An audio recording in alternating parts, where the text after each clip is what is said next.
I want to make this video because I believe that there are a lot of people who are struggling like me. You know, someone who is looking for a machine that is reliable, high performing, but not for a crazy amount of price tag, just a decent amount of price. Well, I would say that I am not one of those content creators who I have watched over the past weeks before deciding on buying the M1 Max, that they told me that go for the M2 Max, it has amazing power.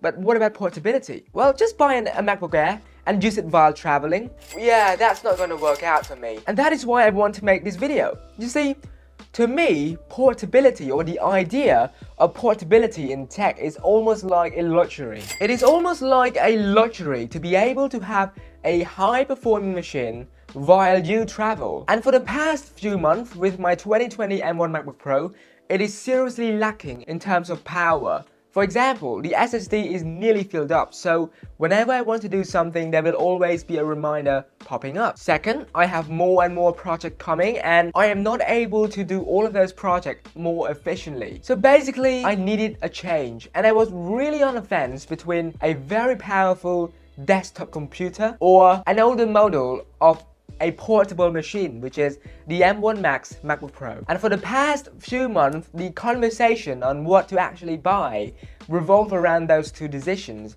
The M2 Max Mac Studio, which on paper is a high-performing desktop machine for $1,000 less, sacrificing the screen, the portability, and also the amazing build quality, the speaker that the MacBook Pros have to offer. Another choice is the older model, the M1 Max MacBook Pro. So why am I comparing these two machines? Fun fact, if you go on YouTube and search for comparison between the M1 Max and the M2 Max Mac Studio, you won't really see those kind of comparison. A lot of the time, you just see MacBook Pro with MacBook Pro, or Mac Studio with Mac Studio, or Mac Studio with Mac Mini. But you don't really see the comparison between the MacBook Pro against the Mac Studio, or the older model of the MacBook Pro, the M1 Max with the M2 Max Mac Studio. But I believe that for a lot of people out there, a MacBook Pro is a luxury that is hard for us to bite our tongue and just spend the money. And that is why we are looking at something like a Mac Studio, which is a cheaper alternative with the latest chip inside. And that is the M2 Max Mac Studio. Now, the M2 Max Mac Studio base configuration comes in at a deal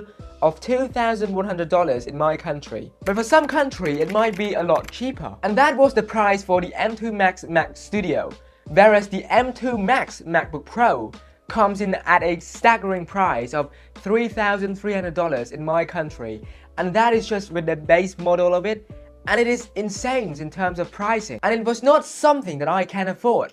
So I needed to look for a high-performing machine with a lower price tag, and that is when Apple's offer come in. If you guys didn't know, for a while Apple has been offering great prices with their M1 lineup, whether it be the M1 Pro or the M1 Max, and this time around I noticed this offer, which is the M1 Max MacBook Pro, and as you can see, the spec is absolutely insane in my opinion. And with the spec it has, if this M1 Max MacBook Pro just came out, it would cost nearly 4K for us to just get all of those specs on the spreadsheet. And so seeing that deal really swayed me toward buying the M1 Max rather than the Mac Studio. And I will tell you the reason why I was swayed toward buying the M1 Max. A lot of people, including me, when I see the M2 Max, the latest chip, being inside a desktop machine, which is very cheap, it really wanted me to get that, you know, the latest power, the most high-performing power inside a computer, inside a machine. However, the more I think about it, I want you guys to question the same thing.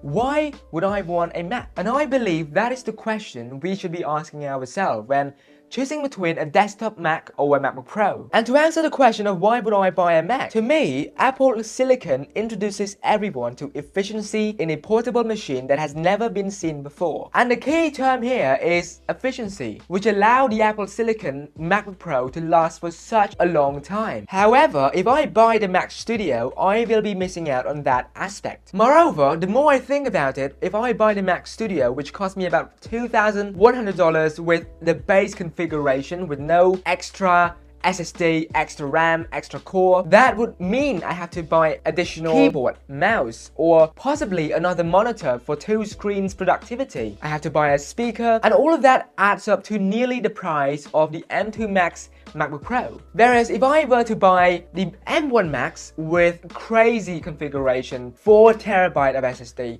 64GB of RAM, and a maxed out cores on the M1 Max, a price tag of about $600 to $700 less, I believe that is a much better choice. And on the topic of MacBook Pros and Mac Studio, the 16-inch M1 Max display that I got is one of the best displays I have ever seen on a computer before. And I would imagine that if I were to buy the Mac Studio, I would have regretted my decision so much. And also, if I buy the Mac Studio, I do not have plan on buying the Apple Studio display. It costs crazy expensive, and it just defeats the purpose of me trying to save money. And so, I guess if you guys are planning on saving money, probably on YouTube, a lot of people just say, go for the Mac Studio and buy the Studio display. If you're saving money, that is not a good option for you. I would just suggest you to go for the M1 Max MacBook Pro with better pricing, better spec, and a great display overall. And I guess that is more worth your price. So yeah guys, that is the moral of the story, that the latest is not always going to be the greatest. As I said in pretty much other video as well, go with what you ask yourself what you truly need.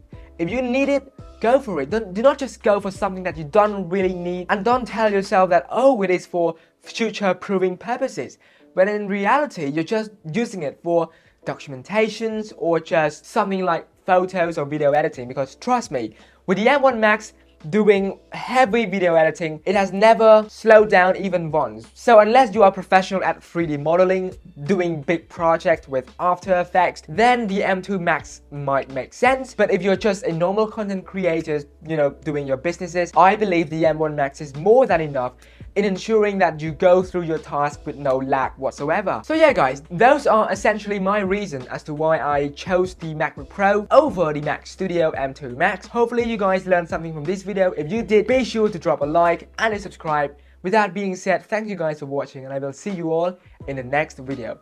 Thanks, goodbye, and peace.